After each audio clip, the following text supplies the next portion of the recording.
Hello folks, welcome back to Gaming Copium. We are going to be starting a Warhammer 40k Rogue Trader playthrough today. This is made by Owlcat Games, the same company that made Pathfinder Wrath of the Righteous, which is the game I did my first ever series upload thing on. So yeah, I am really excited to play this game. This is a first time playthrough. You know, I have a surface level understanding of the lore of the 40k universe, so I'm going in with that knowledge. And I know what Rogue Traders are in that universe. I'm sure the game will explain that. Oh, it explains it here. Let's read it. Take up the mantle of a rogue trader, the scion of an ancient dynasty of daring privateers that reign over their trade protectorate and explore the fringes of the known galaxy. Darkness looms over the bloodline of von Valancius as it faces multiple threats from within its own ranks and without, as countless enemies seek to destroy the most daring and brave agents of humanity. It is up to you to hold the reins of this shattered protectorate and forge a new path for the von Valancius. I'm gonna have to listen to how they actually pronounce this in game. Von Valancius dynasty, currently finding itself in a vortex of wars, intrigues, calamities, and heresy. Stakes are high, and rise even higher as you cross paths with terrifying, powerful, and ambitious adversaries in the darkness of the Coronis Expanse. I guess that's our setup for the playthrough. We've also got the Void Shadows, which is the only DLC out at the time of doing this, so we'll be playing with that in it as well. I'm just going to play on normal difficulty. I'm not following any sort of build guides this time. I followed a build guide for Pathfinder Wrath of the Righteous. I want to try and learn it as I go. If I do a playthrough where I'm not following it blind, I probably will do a guide on those ones. I'll have a better idea of what sort of classes I want to build into. So they have these starting characters. We're not going to pick any of these, but we can have a look at them. I like the aesthetics. But the archetypes they've got here are soldier, operative, warrior. Custom character though, definitely. But one thing I did see is that when you pick these portraits, yeah, it sort of sets the base avatar. That's an incredible feature. That just saves so much hassle. Because I'm not the sort of person that puts a ton of thought into character creation, especially a game like this where you never actually see your character, you know, you're just watching from the sky most of the time, so it doesn't really matter. So just picking a portrait I like and making some surface level changes like hair color is good enough for me. As much as I like the 40k universe, its perspective, I mean, it's a universe that's built around a tabletop game, which is, you know, fine. That's not a criticism. They've done very well for a universe built around a tabletop game. But the game itself is about, you know, battling armies, which means that that universe exists to create a sandbox for players getting their two big armies together and having them battle on the tabletop. So the focus of a lot of the world building and a lot of the narrative is just about this sort of endless war cycle, and then having the main perspective characters for the humans not actually be humans but be these immortal super soldiers. What are they called? Ultramarines. Yeah, Space Marines. Having those be most of the, like, an overwhelming amount of the lore stories. I've only read a little bit. I've read like 4 books of the Horus Heresy and that's it. I enjoyed those books. I just wish there was more of a focus on what normal humans, or as normal as you can be in a setting with these sort of cybernetics and things. I like a focus on that sort of thing versus the Space Marines that I can't really relate to. But yeah, but this is about humans as I understand it. We're not playing as a Space Marine and the main perspectives are humans. That makes me excited for this. Anyway, stop being tangential, pick her face. I've been scanning them as I've been talking. I like the vibe of this guy. He's got a sort of grizzled veteran look. He looks stern and experienced. I kind of like that. Because I don't know, you know, sort of how this game works, knowing what the 40k universe is like, I'm assuming it's going to be difficult, let's say, to play a standard good guy. Typically for my first playthrough of RPGs, I like to be the good guy. I like to do sort of the things you're quote-unquote supposed to do. I know what this universe is like, and being a good guy in it is basically impossible. So I was thinking about going sort of true neutral, just being purely money and power motivated. Like we just care about our bottom line. Like, look at the vibe of this guy is pretty unempathetic, but also just to the point and serious. Like, he doesn't look like a bloodthirsty psychopath sort of evil person, but he doesn't look like he's going around handing out free sweets to children either. Like, he looks pretty intense. But then going on from that, I think I'm gonna sort of base him around greed from Full Metal Alchemist Brotherhood. Avarice is his thing, and not just pure money. He wants power. He wants tattoos. Let's give him tattoos. He wants power. He wants money. What is it the greed says? Money, power, possessions, women, like anything. Like he wants it all. But the thing about greed that makes greed kind of unique, as much as he does seem to only care about his possessions, that translates into him actually having a genuine compassion for the people that work under him. It's a bit backhanded because he sees them as his possessions, but he does genuinely care for his friends. We're being true neutral, but there is a sort of goodness in him where we'll have a genuine compassion for our underlings, I guess, let's say. But mostly we are just about increasing our wealth and our power, whatever we can for ourselves. Augmentations. Anything I want to change? I'm not sure how I feel about this nose bolt. It's a shame you can't have the side split that he actually has in the picture. Oh, fine. We'll just stick with the nose bolt. That's fine. And what's the second one that we've got? Maybe better than a dot on the forehead. An Imperium brand on our forehead? No. Okay, fine. I'm sorry I doubted your game. You know best. We'll stick with the dot. Mention this triumph in my memoirs. I don't think that quite fits. The Emperor gave me a vision. Pious, no. Stand a chance. This could be an opportunity. I quite like pragmatic. Success is the only outcome I accept. Yeah, I'm feeling pragmatic. Whispers, guide my hand. No, we won't be heretic. Behold the wrath of madness. No, that will get annoying after a while, I think. Done and done. Why is there no daring female? Hold on. They've got male and female versions for everything except for daring.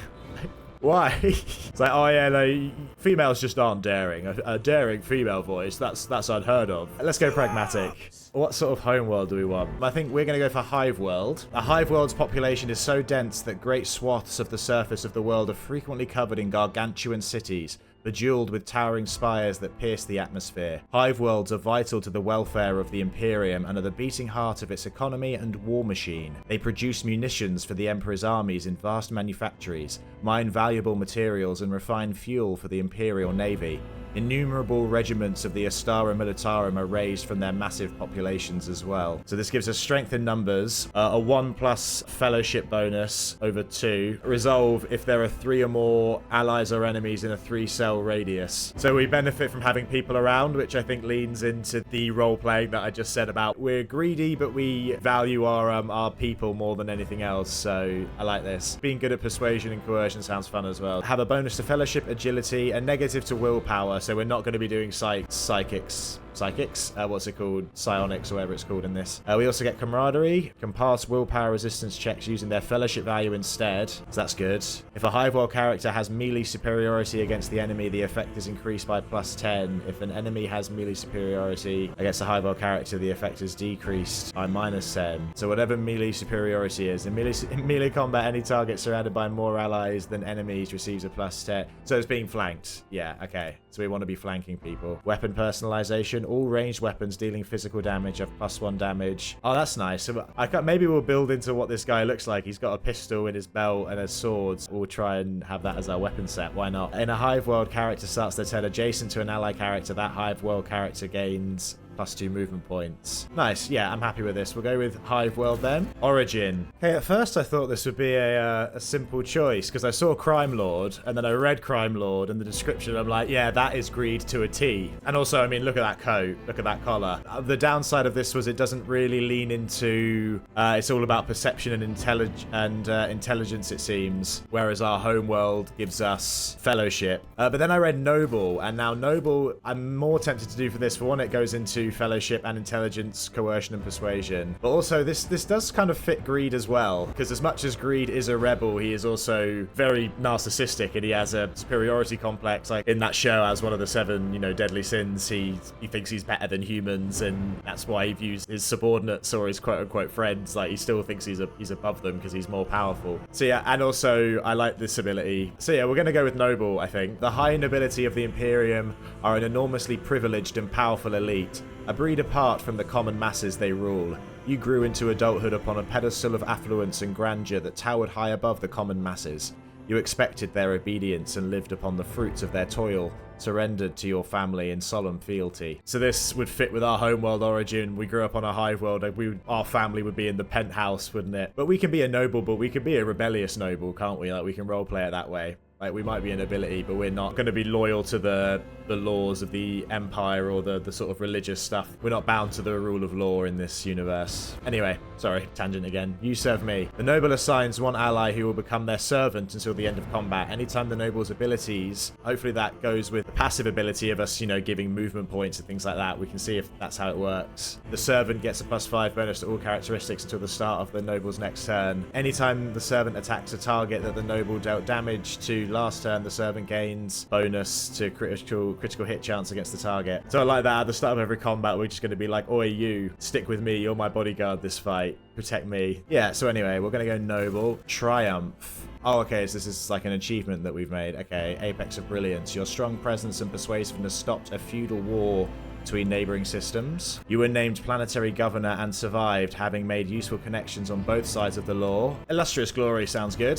especially making useful connections on both sides of the law. I like that. Darkest hour. Oh, is this something bad that happened to us? Okay, I like that. Importance. The mysterious tome that was discovered in your family library exacted a terrible toil on your mind. You are a bastard, an illegitimate member of a family that immediately turned its back on you. I mean, that's, yeah, probably going to go for that one.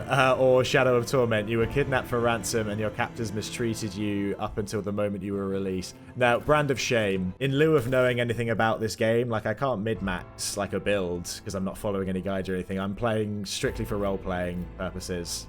And you can hopefully get away with that on a normal difficulty level. All right, archetypes. You can only choose one of the first tier archetypes at this moment. Archetypes are development paths that your characters follow.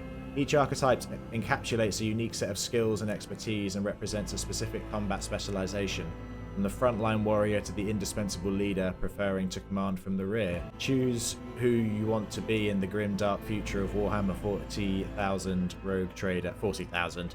Warhammer 40k Rogue Trader. I mean, after having a look at these, honestly, I mean, it was the same with Pathfinder Wrath of the Righteous, where it shows you this list of stuff, and I'm like, I have no idea what any of this means until I actually play. You know, play the game and understand how that actually feels or whether that actually has any benefit. So, I'm just going to go strictly off of role-playing and we'll make it work. So I was tempted mostly with Officer. I feel like that fits the sort of character we're building. Only downside is that it follows Fellowship, which we have a bunch of, but it also relies on willpower, which we get a hit from. Our homeworld gives us a hit to willpower, but I think it should be fine. There's probably ways to make up for that. So yeah, let's go Officer. Officers use their willpower and Fellowship to improve the combat capabilities of their allies, turning them into even greater threats on the battlefield.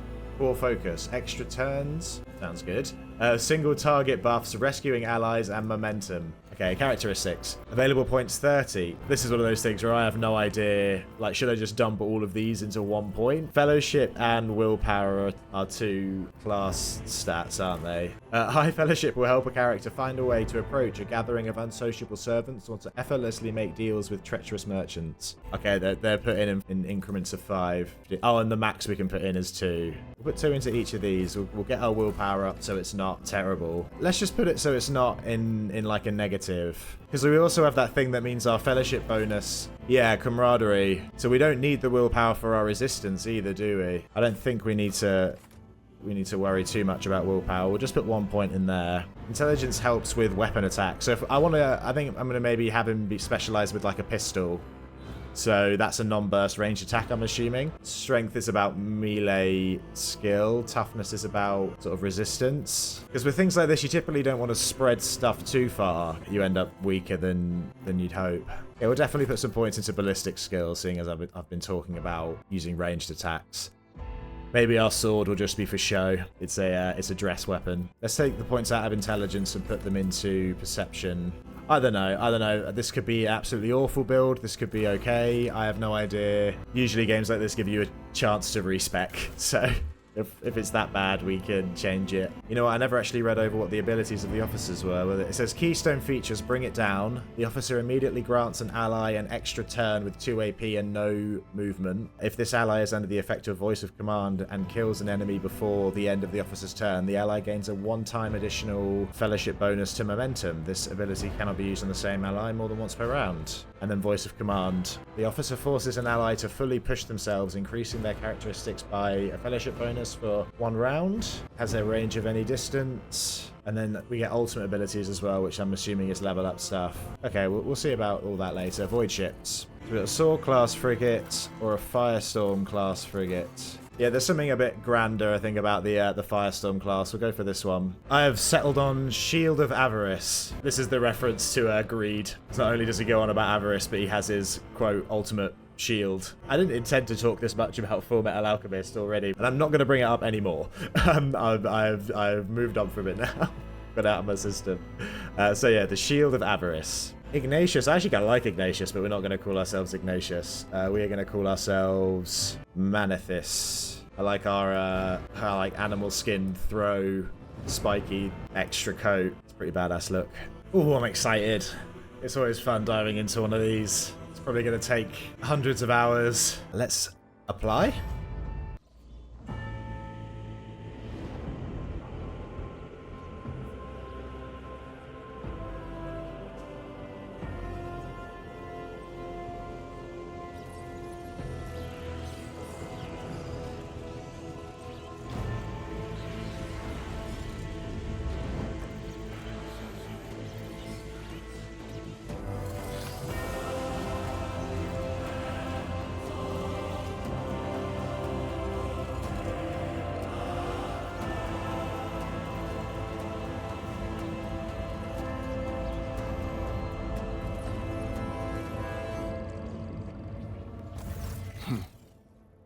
An excellent place for contemplation. One has the best view of the cathedral from here. Mesmerizing, wouldn't you say? An impeccable manifestation of the God Emperor's sublimity. Yeah, this is looking good. I love the graphics are really good. Well, the art design is lovely. The man who has approached you is gazing down into the depths of the vast temple on one of the lower decks. The God Emperor of mankind, the guide, the ruler, and the higher power to which humanity offers their prayers for aid and deliverance. Most would be driven mad with despair if they knew the truth. Do you have any particular reason for disturbing me? My apologies. I did not seek you out to pester you with unwanted attention. The man turns to you and bows. Allow me to introduce myself. Conrad Voigtveer, Master of Whispers, in the employ of Her Ladyship rogue trader Theodora von Valancius. At your service. I haven't had the pleasure of speaking with you in person before. Voigtveer bows his head and focuses his attention on you. Duke Manithis Eos Verenia de Val af Calixis. I can't even say my own name. Duke Manithis Eos Veneria de Val af Calixis. You may call me your grace. My deepest respects to you, your grace. A noble of the Imperium. It's been a long time since Providence last brought such eminent guests aboard this vessel. Voigtveer smiles faintly, but you are not sure it is directed at you. I will be frank with you. You may forget your past titles, no matter who gave them to you, or what their origins are. From the moment you and the other candidate were brought aboard this void ship, your fate changed. You now serve Lord Captain Theodora von Valancius, and carry the burden of an heir of this house. Henceforth, you share your dynastic name with Her Ladyship. Bear it with honor. Okay, so we've been assigned as heir to this house. So we're not heir by birth, but I'm guessing. You say I am one of the rogue trader's heirs. So there is another candidate. There is. And you will meet him soon enough. Voigtveer shrugs slightly. Why am I aboard this vessel? Why have I been brought here? So that you may fulfill your blood duty. Whatever obligations you had before, they are henceforth null and void. By order of the Lord Captain, you have been requisitioned to serve the rogue trader, indeed blessed by the God Emperor. Your former position may have been different from conventional service as part of one of the institutions of the Imperium, but from now on, a different fate awaits you. One chosen for you by the Lord Captain. I advise you to come to terms with this reality as quickly as possible. Tell me about the one whose ship I have found myself. I would rather not discuss the Lord Captain behind her back. Especially not on board a ship. No one knows better than I that whispers are wont to attract particularly close attention. Suffice it to say that her ladyship is the bearer of the sacred warrant of trade and a woman of immense power and entitlement. However privileged your position may be, I ask that you do not incur her anger by being disrespectful or obtuse. Lady Theodora despises both qualities. Okay, we're not stupid enough to insult someone who's in the position to give us a lot of power, or take a lot of power from us. You have a curious title, Master of Whisperers. What are your responsibilities? To put it plainly, I am the head of the network of spies and informers who serve the interests of House von Valancius. I uncover weak links both among Lady Theodora's retinue and in the ranks of her rivals. I eliminate our vulnerabilities and exploit those of others. Cool, thanks for being candid. I assume you had some goal in mind when you decided to seek me out. Let us address it. But of course, I have come to invite you to a meeting with Lady Theodora. I imagine you have many questions for your patroness, and I'm sure she has just as many questions for you. It is regrettable that you haven't yet had an opportunity to speak. It has been an arduous voyage thus far. The Lord Captain and Master Ethelthad von Valancius are conversing on the observation platform. Let us join them there. Cool. New quest. By right of blood, rogue trader Theodora von Valancius. They've literally just said this a bunch, Joe. Why can you not read it? Why do you not remember how they pronounce it already? Rogue trader Theodora von Valancius desires to personally meet with the person recently brought aboard her flagship. A storm is brewing over the dynasty, so the Lord Captain has something important to share with her heir, if she ever gets the chance. Kunrag Voitivir, the Master of Whispers serving the von Valancius dynasty, has graciously offered to escort the dynasty heir to the Lord Captain Theodora. So this is one of the features of the 40k universe, is that as much as it's like a sci-fi setting, you know, a typical one with spaceships and things, what's not typical about it is that the spaceships are all the size of, like, mega cities. It's got, yeah, these ridiculously high ceilings, and also everything has a insane Catholic vibe, with lots of Gothic architecture in that. Interactable objects. Just tell me which button it is to highlight things. Tab. It's always tab. A massive conference table, obviously crafted from real wood, a resource of incredible value aboard a flagship. Crew officer. The warp jump was surprisingly uneventful. The one a couple of cycles ago now, that was tough. The delirium took hold of so many, and the witch was up to her old tricks again.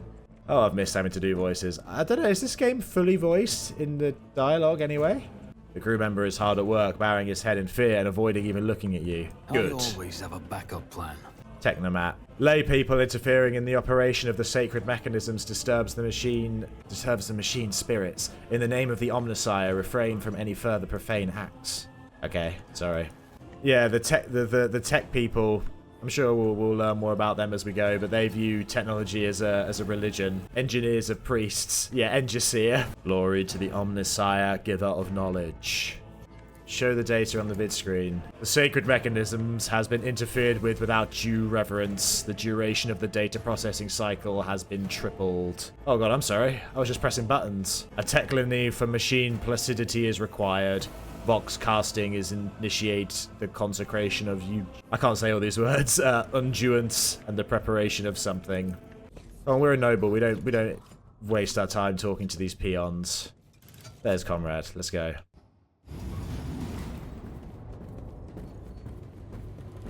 One of the von Valancius trophy rooms. Perhaps you would like to take a look around after your audience with the Lord Captain. I think I would. I forgot that the voice we picked, there's a slight northern tinge to it. What's happening? Oh. Run! The servitors have gone berserk!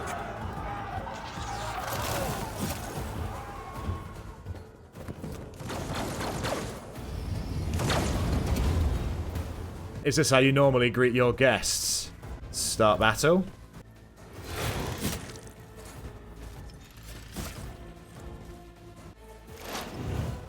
How do I shoot him? Pistol shot. Oh, this is a funky tune. I like this. Ooh, yeah. Oh, I'm loving the music already.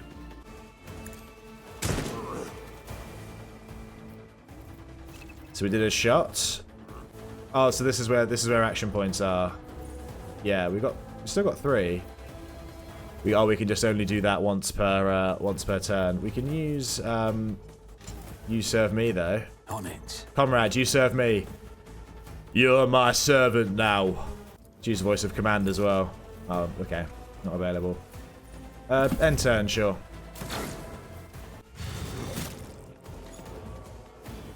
Your crew's not looking too good, comrade. Is that all you're going to do, is just analyze enemies? Useless, comrade. I'll make it happen. This servitor is doing a lot of damage. You'd think one malfunctioning service cyborg would not cause this much of a problem when it goes rogue. Just keep shooting him. Bloody hell, you just missed.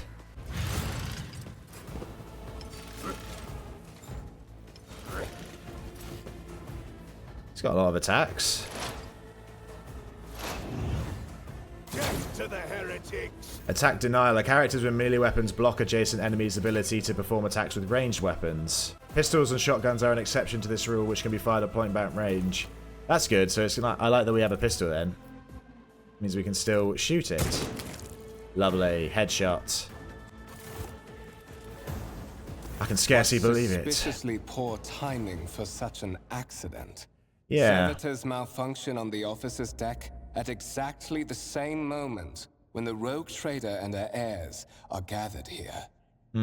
I have blocked all passages between the upper and lower sectors of the residential decks.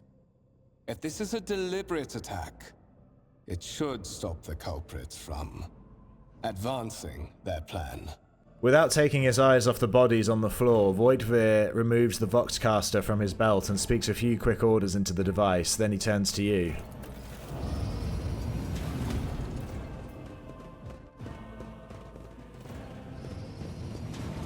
Spread out. No one is allowed to enter the premises. Stations? I'm afraid I must remain here. For Lady Theodora's safety, I have to oversee the execution of these orders personally. I hope you will have no difficulty reaching the observation platform on your own. It is just at the end of this corridor. The Master of Whispers gives you a curt bow. I agree. This is very convenient. It's almost as if this is the Always opening keep your eye on prologue the of an prize. RPG. The wires in the servitor's head are still smouldering. It would seem the cause of this malfunction was the short circuiting of the motive force. Tarantula sentry gun constructed with the blessing of the Adeptus Mechanicus, using a standard template construct in the manufactorums of Kaiava Gamma. Space words. Lehman Russ battle tank, reclaimed and restored by the grace of the God Emperor, the first to breach the capital walls during the pacification of Vortes Chiton. Ooh, treasures. Are these alien artifacts? A green crystal with white veins. A low hum can be heard coming from the artifact. These seem like Xenos artifacts. Those aren't allowed. Rise to the top, or get left in the dust. Jocasta Sourback. No initiative, no independent thought, only the Omnissiah's commands and adherence to protocols. I have no idea where I'm meant to be going. The Grand Void Ship Temple occupies the entire space below the officer's deck and is lit by countless candles and lumens. It's very pretty, might I say. Glory to the Omnissiah, giver of knowledge. I'm not gonna... I mean, I could try to do a more authentic tech priest voice, but that would mess my throat up. That is simply irrational, Lady Theodora. Assimilation into the trade structure would be political and economic suicide. Practically an admission of heresy. Says the man dressed in peculiar garb, his voice tight with tension, his face, half of which is covered by snai skin, is twisted in a grimace of displeasure and disbelief. Then suggest an alternative that will satisfy me. I have described the situation. No worse than my seneschal could have done. Make a decision. What will you do with Ion 6, Edelthrad? The tall, grey-haired woman pins him with her gaze, her cybernetic eye flashing crimson. Listen in silence. While you are considering your answer, Edelthrad, I wish to speak with someone else. Perhaps I shall hear something more interesting than incoherent mumbling. Approach. Theodora nods in your direction. When I listened in silence, I thought I would be listening to a further conversation. That feels like a bit of a... It's like, oh, you're supposed to talk to her now, you know, so if you just listen in silence, she's like, oh, okay, I'll just talk to you. What is this? Is this someone from your retinue, Theodora? Do you permit your people to interrupt your conversations in such a fashion? Ethelthred turns to you and regards you with indignation. I give that permission to those with something of substance to say. Let us see if it was worth it. This is the second candidate for the title of my successor. Step forward. Theodora tilts her head, her lips stretched into a cold smile. The rogue trader regards you with a look that is imperious, predatory, and oppressive. Consider this hypothetical situation. Ion 6. A new world on the fringes of the Coronis expanse. High seismic activity, regular magma eruptions, metamorphic rock deposits, prospects for large-scale mining. The world is populated by natives who worship some heretical underworld spirits that protect those who offer them sacrifices. Flights of fancy, you might say, but attempts to install ore extractors have failed for the second time.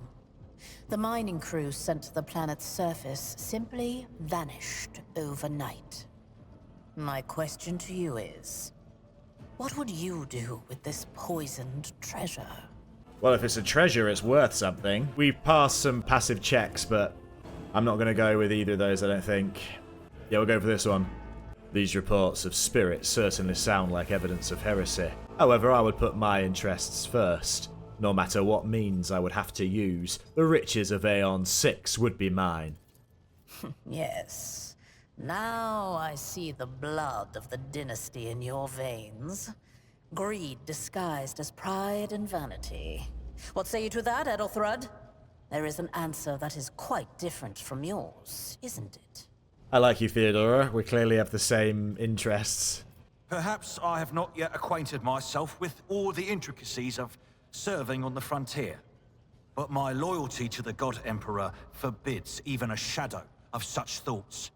Heresy, whatever form it might take, must be exterminated. And there can be no place for base ambitions. I know his tenets well, unlike our new acquaintance. I find your tone most disagreeable, Ethelthred. You will kindly alter the manner in which you address me, or else you will live to regret the consequences. Well, I find your company disagreeable, and yet I'm forced to endure such. Ethelthred, I believe I gave you an assignment on this ship. Explain to me then why my senior congregator is still dawdling about the officers' deck, instead of proceeding to the middle decks to commence the inspection of the compartments in his purview. I beg your forgiveness, Lady Theodora. Your presence has such a profound effect on me that I well forgot the time. Ethelthred bows ceremoniously and takes his leave without sparing you another look. Yeah, I don't like these church types. So, why are you here? Especially when they don't pay me the proper respect. I'm a noble. Theodore's gaze follows him as he leaves, then she turns to you. Was it not you who sent for me? You have ceded the opening that was offered to you in a woeful display of meekness. Oh, no. Admittedly, this tendency is equally strong in all who toil in the Emperor's service. Immutable hierarchy, absolute obedience, lickspittlery, compulsion to please. I value none of these things. From the moment my envoys came for you, the terms of your existence changed. Damn. We lost her approval. My name is Theodora von Valancius Massimo of Scaris. Valancius. I am a rogue trader in the service of the God Emperor of humanity. And my rights and freedoms are vindicated by a most sacred relic. The Warrant of Trade, kept aboard this very vessel. Mine is the honor to venture into the darkness, beyond the Imperium, and carry humanity's light where powers wicked and heretical reign, and bow death and ruin to us all. It is my decision alone to determine the fate of whatever I find past the bounds of the explored void. Every world I discover, along with all there is to find thereon. Resources, people, riches, and mysteries, is mine by right. I command millions of lives, rule over numerous planets, and possess fortunes that no planetary governor or commander could dream of amassing. And you are one of those with von Valancius blood in their veins and a rightful claim to this inheritance when the hour comes. Oh, okay, so we are blood related as well. I just guess in this universe there's probably thousands and thousands of blood heirs. There's billions of people all over the galaxy. Manithis loves the sound of this. Resources, people, riches, and mysteries, mine by right. That is speaking his language. I'm ready to take on this sacred purpose. Oh yes, you would be, wouldn't you? The question is, am I ready to choose you over the rest? You came aboard hours before the warp jump, and have not yet distinguished yourself in any way. As things currently stand, I have doubts that you are suitable for the role of rogue trader. Blood right alone is not enough to earn the high honor of becoming the bearer of a warrant of trade. Nonetheless, your abilities and talents may yet prove useful. If not for the role of Lord Captain, then for that of their closest ally. Alas, even those responsibilities can at times be too challenging for those who share your blood. Kunrad Voitvir served me for many years before he made his mistake. Oh, I'm curious about that. What mistake did Conrad make? Also, are you saying that if we don't pass whatever test you've got, we'll become an assistant to the whoever did pass the test? No, thank you. Thank you for clarifying. May I ask my questions now?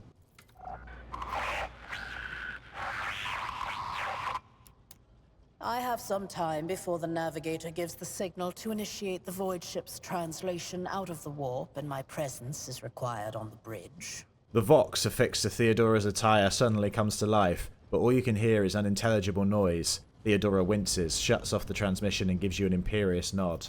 Manithis would know what these terms mean, so I'm not going to ask her that. I'll just tell you.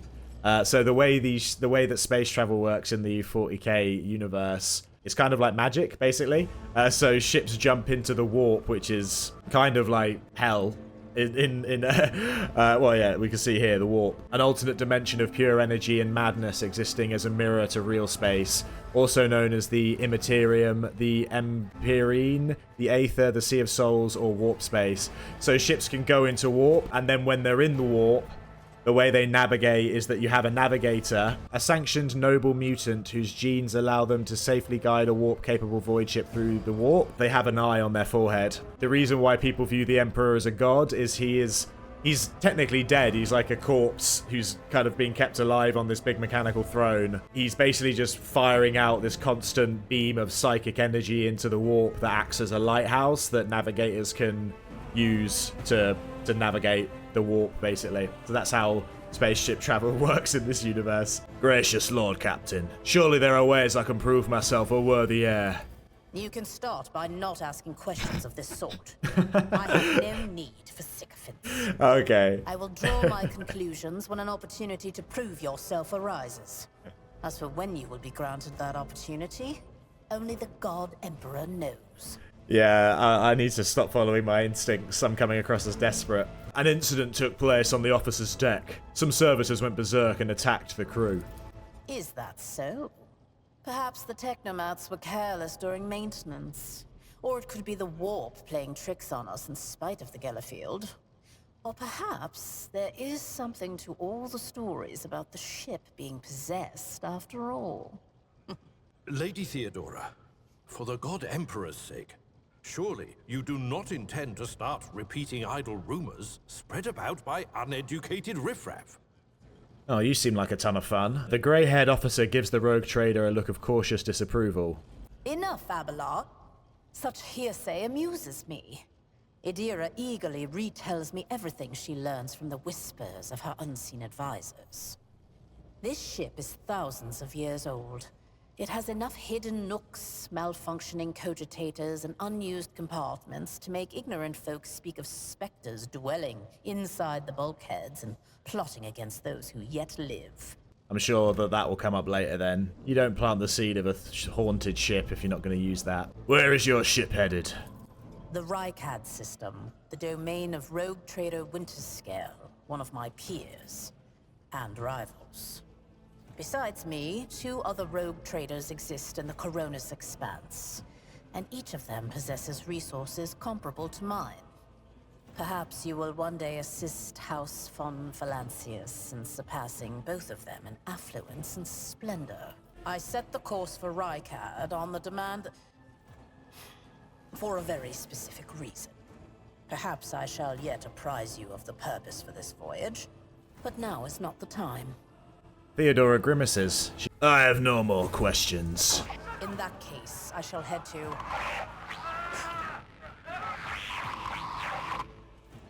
Doesn't sound good. Disturbances reported on the adjacent decks. Seneschal, if the need arises, protect the new blood. It is possible that the chance to prove your worth may present itself sooner than you may have anticipated.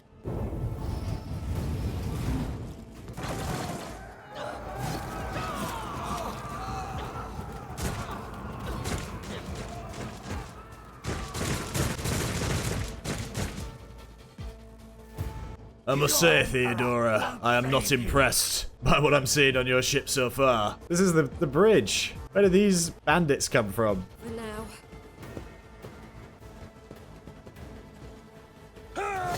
Reduced to dust. Okay, so these guys are much better than... I took care of this one. These guys are much better than the guys we were fighting with last time. Of the Imperium. Cover. Okay, this is a new mechanic. It's just like XCOM. Stuff has shields on it. You can hide behind it. Taking calculated risk is in my second nature. It's as good as done. Nice. Your character just landed a critical hit. Nice. Got it. These are Chaos Worshippers from the sounds of it. Who can't shoot for shit. We get that globe out of my face. Tried and tested tactics of the Oh, there you go. I can rotate. Perfect. one fewer target. Oh, lovely. These guys are tough. I can't wait for them to be killed in a cutscene. I mean, not get to use them. Positive effect. Your character has received a temporary positive effect from an ally. Is she a commander the same as we are? Kill them. Plus 50 ballistic skill until the end of combat. That's good. Can we hit anybody? Hit you. Oh, lovely. See, Theodora, I killed 2 people. That proved my worth, right? Did that prove my worth? Mort, take a team with you and clear a path to the transport line. Do not let a single whoreson survive. Didn't bat an eye when that scum burst onto the deck, huh? Not bad.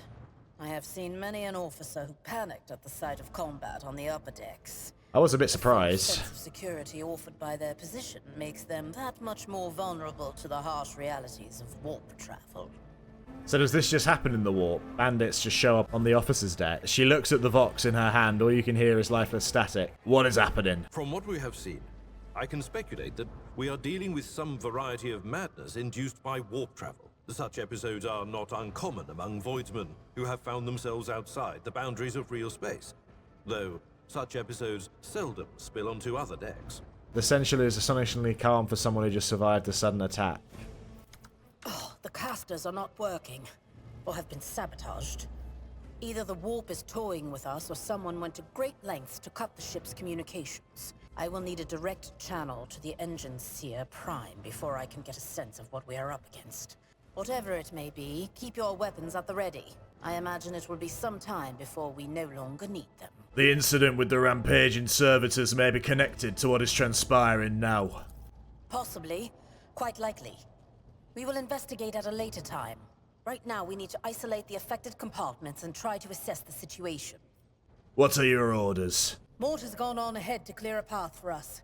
If you want to make yourself useful, go after him and see if the Arch-Militant requires aid. And be quick about it. I'm concerned about the disrupted communication with the Navigator's Sanctum. We should have already approached the translation point and proceeded to real space. What did the journal say? The officer's deck is under attack by an unknown enemy, so Arch-Militant Mort has left to clear the way to the lift leading to the upper decks. The officer has not returned yet, so it's time to find out the cause of the delay. Once we are done with the riot, I want to have a look at the Logisticus reports. We need to understand what happened on the decks during the warp jump and the preparations preceding it. Oh wow, it's kicking off. Who are you shooting at? Oh, I thought it was stairs. It's not stairs, it's a bridge. It's a raised bridge. My bad. Keep firing, you oafs. Not cowering and nor hiding. You see the traitor, you kill the traitor. The accursed traitor shot him at point-blank range. The Master at Arms is not looking good.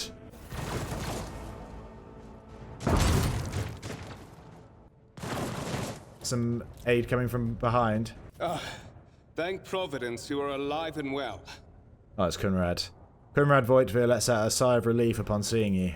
Always on time, eh, Conrad? The moment we finish chasing the riffraff around the deck, you show up. Always just after the fighting's done. You could set your chrono by it. Is that suspicious? Also, Mort, you don't have a portrait, so it's not looking good for you. Mort, hold yourself together. Conrad pointedly looks away from the arch-militant to you. What, did the Lord Captain send you to chivvy us along? We're all done here. I'll report right away. The arch-militant looks back at you. Mort pulls his Vox from the belt and hurriedly reports on the situation. Master of Whispers, what is happening on my ship? The Voxnet is silent. The Vox Master is not responding. Armed assailants have stormed the officer's deck, and my arch-militant just destroyed several more heretics on the way here. Is this a severe case of warp madness? Have some of my crew lost their minds and forgotten who they are and whom they serve? Report! I have not yet received word from the Engineerium regarding any Gellerfield failures, but communications were already unstable half an hour ago, and now they have ceased altogether. Whatever the cause may be, the consequences are spreading fast. I am receiving scattered reports from the middle decks, and the only Voxcasts from the lower bays are one-way heretical gibberish. That the madmen have already reached the officer's deck suggests that this outrage was planned in advance. Perhaps this is an organized mutiny. Planned. He said that in a strange way. Mutiny? But who would attempt a mutiny here, in the warp? Lunatics, fools, heretics. This ship houses thousands upon thousands of people. Pernicious thoughts and warp-induced delusions could have tainted any one of them. It is a difficult notion to accept, but such risks are inescapable. First, we have to confirm that the bridge and the navigator's sanctum are secure. And I have the means to do both things at once. Her expression changes as her eyes flash ominously. I like you, Theodora. Edelthrad, where is he? I must know if he is unharmed. A psyker aboard a ship that is potentially being assailed by the warp could pose a greater threat to himself and others than a whole army of madmen with improvised weapons. Edelthrad was a psyker, was he? Okay, Theodora looks at Voidvir. I tried to locate him, but the last thing known about his movements is that he arrived on Transitional Deck 18. Blast it! Master of Whispers, find Edelthrad immediately. Seneschal, locate Tlas and the Sister of Battle. Both are to remain at my side. Arch-militant, with me. I must go to my study. And it appears we might encounter heretics along the way. Theodora glances at you thoughtfully. If I may, Lord Captain. Transitional Deck 18 is at the heart of the disturbance. And if our goal is to bring Edelthrad back, I could use some support. After all, I'm not as adept at directly confronting enemies of the House as the esteemed Arch-Militant, and taking into consideration Edelthrad's psyker powers. Okay. Is Edelthrad responsible for this, maybe? Maybe not deliberately. I think psykers can accidentally cause problems. There are demons living in the warp, and psykers draw their powers from the warp, so 2 + 2 equals demon invasion. Conrad, you're coming across as a little weaselly to me. I kind of like it, but I'm keeping an eye on you. Then it's settled. Find Edelthrad and bring him here. In whatever state you find him. This elevator leads to restricted compartments such as my personal chambers and the bridge. Do not let me down. I require you both. Do you understand? What does this mean? I can't promise I won't lose our dearest heir somewhere along the way. Is that talking about... Oh, is Conrad one of the other heirs, or Abelard? Maybe I missed some information. This is why I should just do what my instinct... My instinct is to just click absolutely everything, but then if there's something that your character wouldn't ask, you shouldn't ask it. So, you know. I cannot promise I won't lose our dearest heir somewhere along the way. Conrad, keep an eye on our spirited guest. You are personally responsible. Mort! Are you our first party member, Conrad? Are you ready to head to 18? It is a long walk, and you do not even have proper gear. I have a proposition. Since I am the more important person here, you can go in front to shield me from potential threats. Oh, certainly. Lady Theodora would be devastated if she were to lose one of her precious heirs. But that is no longer relevant. Something hits you hard with a sharp crackle, and you are consumed by unbearable gut-wrenching pain. You're a traitor, aren't you? Yeah. I was right about you being a weasel. I promised you a special destiny, Manithis. It is time to fulfill it.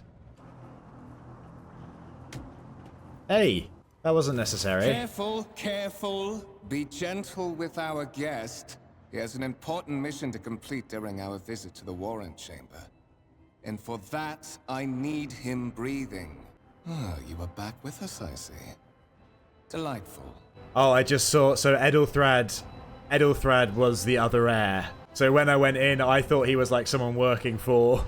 No, he was my competition. So that makes it even better that I was being rude to him. Voigtveer, you two-faced scum. You're the one behind this mayhem. How perceptive of you. I'll help you with the next insight. I need you here for your blood. You have the option to share it voluntarily, or I will squeeze it out of you myself. Whoa, okay. Let's dial it back.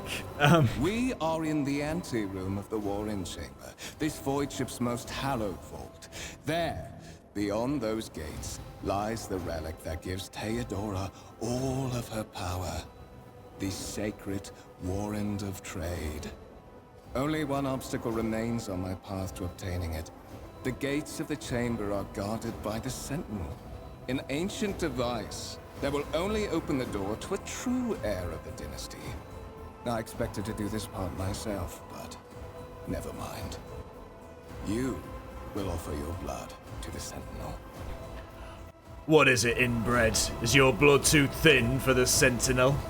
On the contrary, the Warp's blessing has raised me too much above your kind, von Valancius. The Sentinel refused to submit to me. But you can help. After all, isn't that what family is for? We got a coercion succeed. What sorry, pathetic excuse do you even have for your apostasy, you sordid, wretched piece of grok shit? Wretched? What do you know about wretchedness? Theodora's cur.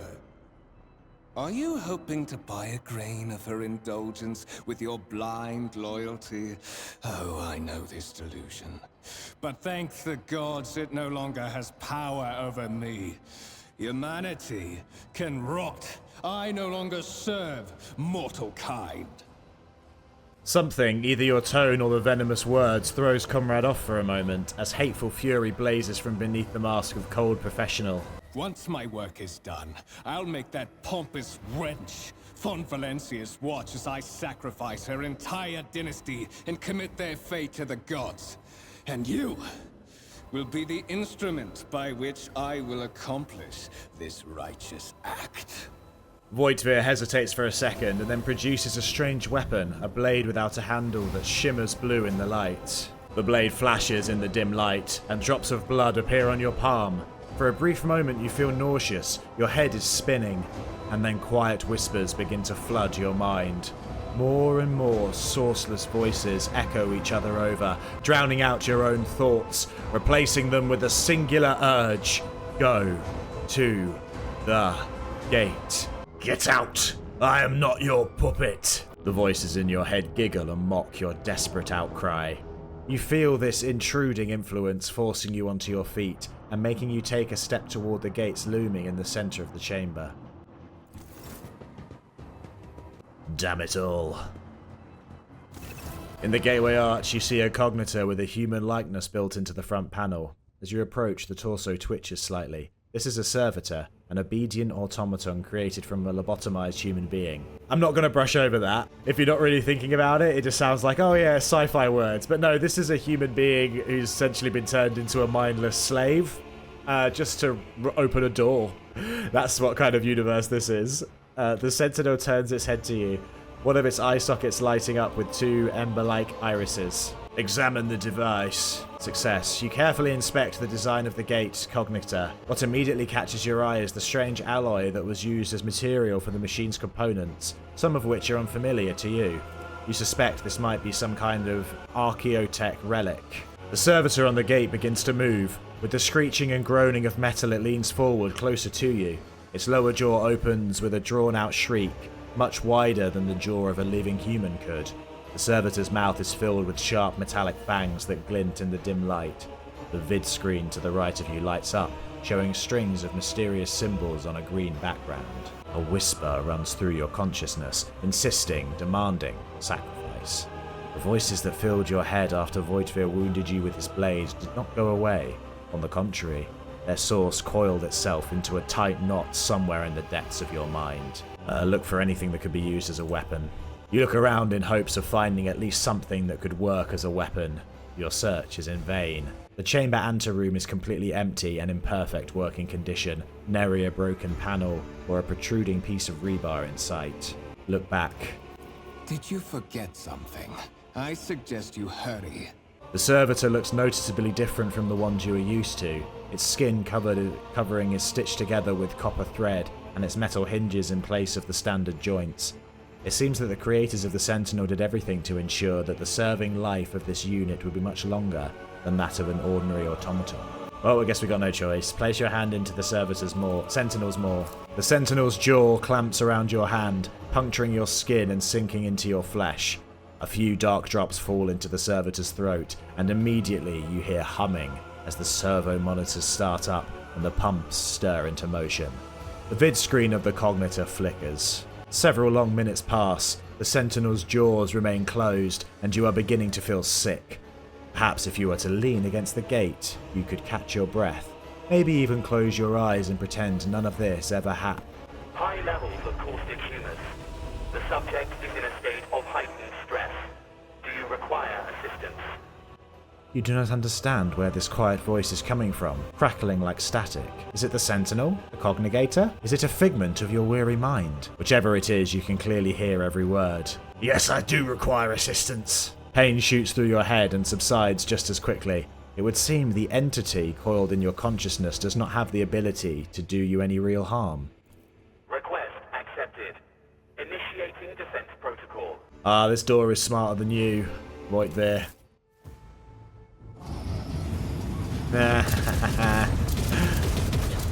You messed up. Oh, get cooked. There is still another way.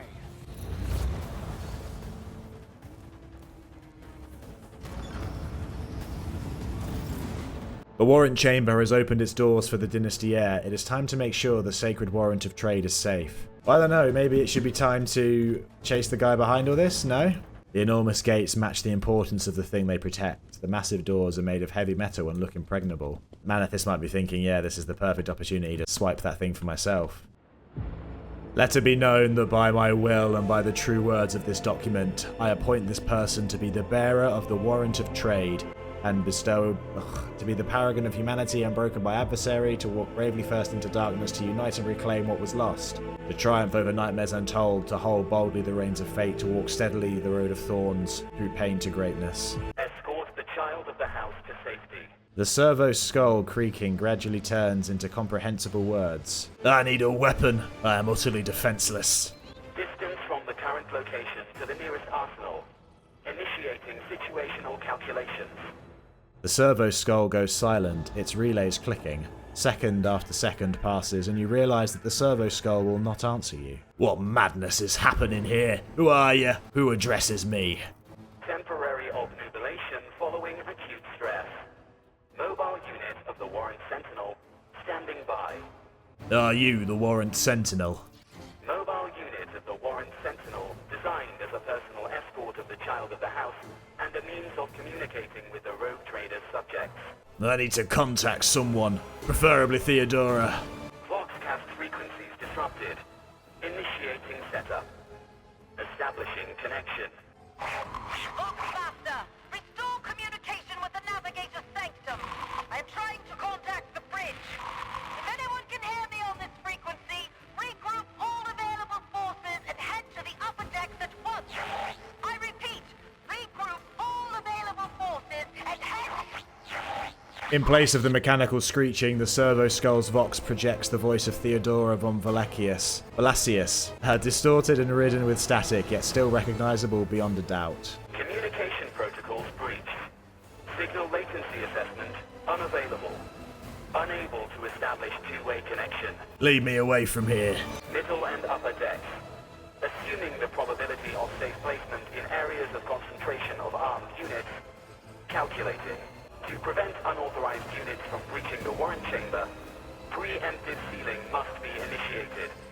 The mobile unit will start executing the received order immediately after the safety of the warrant is secured. You're saying they're going to close the door behind us, right? You're not closing the door with me in it. Sealed. Okay, yeah, we just have to make sure we lock the door. No one must reach the warrant. A simple order to the Sentinel Cognigator will lock the chamber. I'm getting the impression this game is fully voiced, which is... I mean, I do quite like doing the voices, but it did tire me out. Oh, when I'm doing the Pathfinder one. Are you here to have a go? Filthy cultist scum. Fools, or fall. Oh.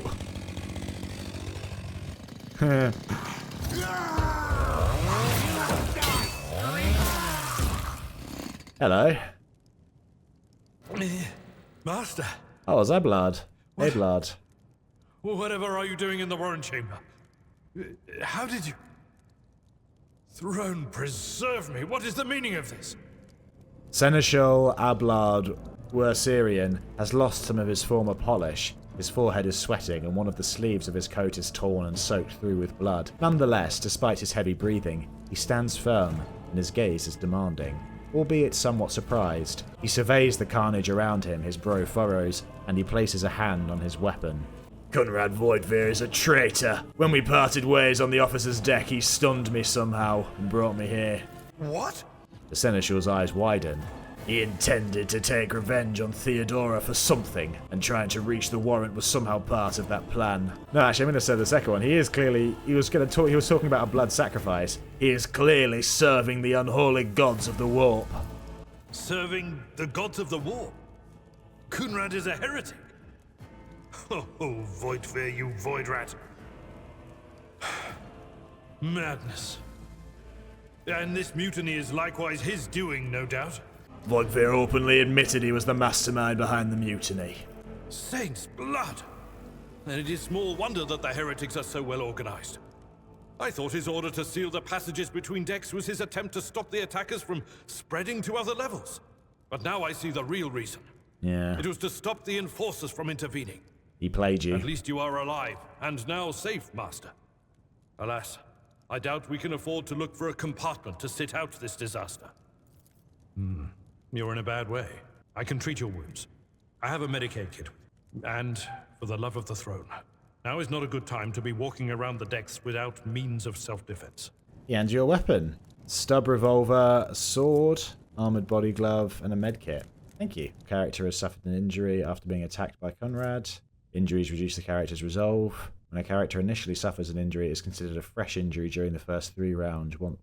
Once 3 rounds have passed, a fresh injury becomes an old injury. A fresh injury can be healed using a medkit without passing any skill tests. Old injuries can be healed with a medkit, but they require the character administering the treatment to pass a medicine skill to succeed. Note that when a character loses all of their wounds, they fall unconscious. Once combat is over, the wounds of all party members are replenished automatically, but any injuries they may have sustained remained.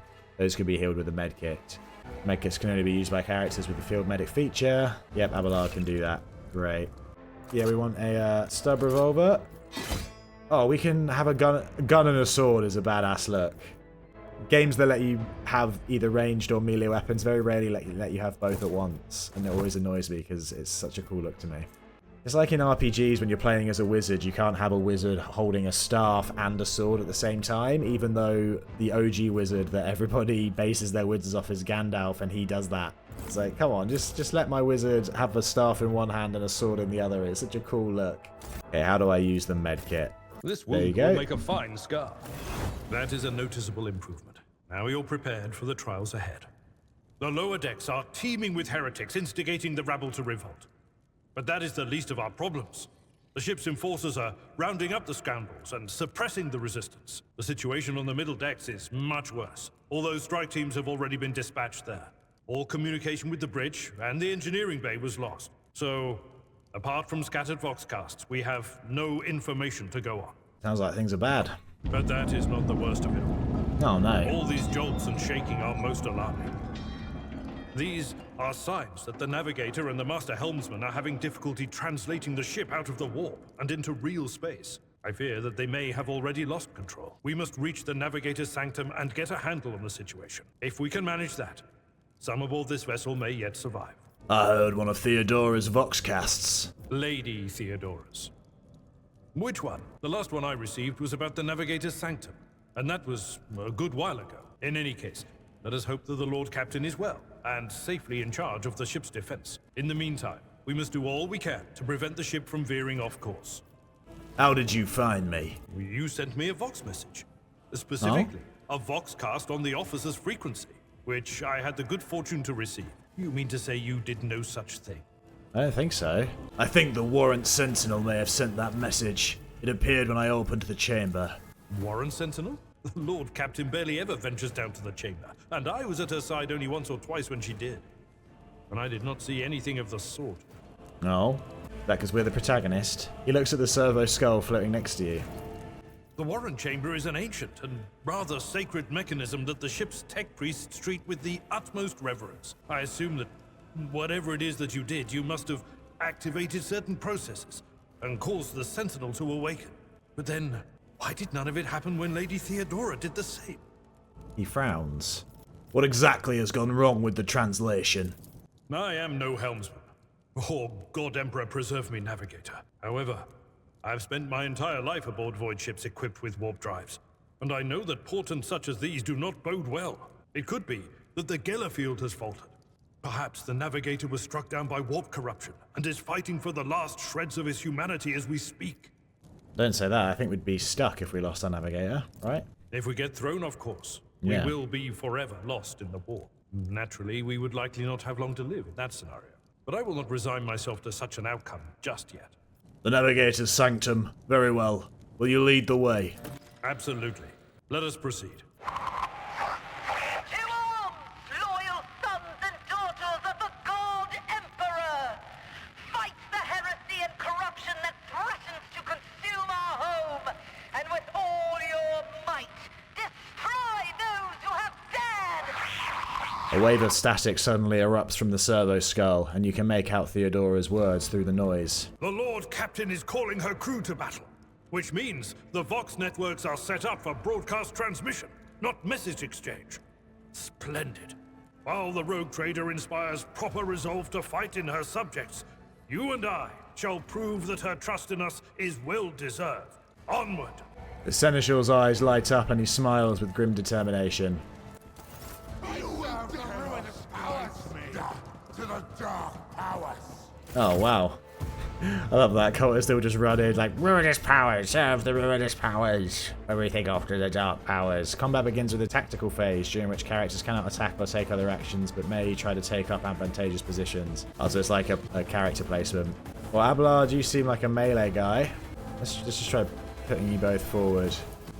I serve the ruinous powers. Chaos guides me. Friendly fire, be careful. Companions can get hurt by your burst attacks or area attacks. Just a minor setback. Out of my way. Oh, I didn't realize they would all be moving first. See my current words, I wouldn't have put them that close if I'd have do that. Your new companion is a warrior. Abelard specializes in melee combat and drawing the enemy attacks. Charge is a unique warrior ability that works when they're using a melee weapon and is not considered an attack action. Use charge to close distance between you and the enemy and deal real damage. Oh, I don't think we can do that because we're standing next to him. Melee attacks hit automatically, okay. Melee weapons can be used to make area attacks. All creatures in the area will suffer damage unless they succeed a dodge test. Okay. Well, this is a good time for cleave. Yeah, do those 3. Oh, 2 of them parried. That's alright, you got 1 of them. Brace for impact. For 1 round, the Navy officer and their allies in a 3-cell radius gain +2 deflection for each arc attack. Yeah, we'll use brace for impact. Chaos guides me. I'll brush this off. Death to the weak. I'll brush this off. He just shot his own guys. Okay, Manithis. Oh, Manithis can do... Now I've got him with a sword in hand. Yeah, let's just try it. We got 1 of them. Nice. Okay, so we can't shoot as well. Abelard, you now serve me. Hear my command. I don't know. I feel like that must make him better, right? That's the point of those. I don't know exactly how they're making him better yet, but that is how they work. This is perfect time for a cleave, I think. Oh, whew. That's how we like it. Oh, and then he can charge as well. Oh, Abelard, I like you. I like you a lot. Reduced to dust. Oh, beautiful. Do I level up?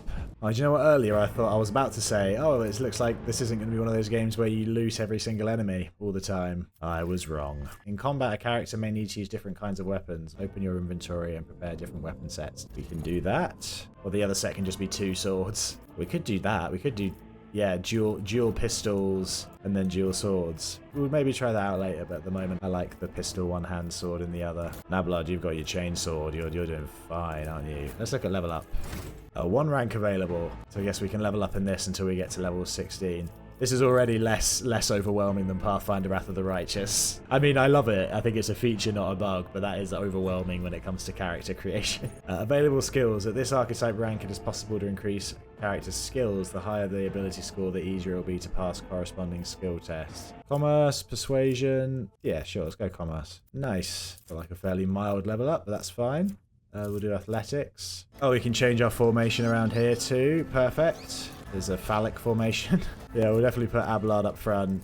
We'll put ours right behind him so we can buff him. I think I'm going to leave it there for this opening episode as we dealt with character creation and some of the initial parts of the prologue. I guess next time we will carry on fighting our way through the ship and try and find a treacherous demon worshipper Conrad. But yeah, I am enjoying this so far. This is definitely scratching that same itch that Pathfinder Wrath of the Righteous does, but in a very different sci-fi setting. I'm excited to see where this game goes next time. Thank you very much for watching. If you would like to leave a like or a comment, that would be very much appreciated by me. You could correct me on anything I might have gotten wrong about the law or ask me questions if you are unfamiliar with the law yourself. Any sort of engagement is fine with me. Also, if you want to follow this series or see the other series that I have coming out weekly, is the Total War Warhammer series. If you want to follow either of those, you can subscribe. Have a lovely day, folks. Bye.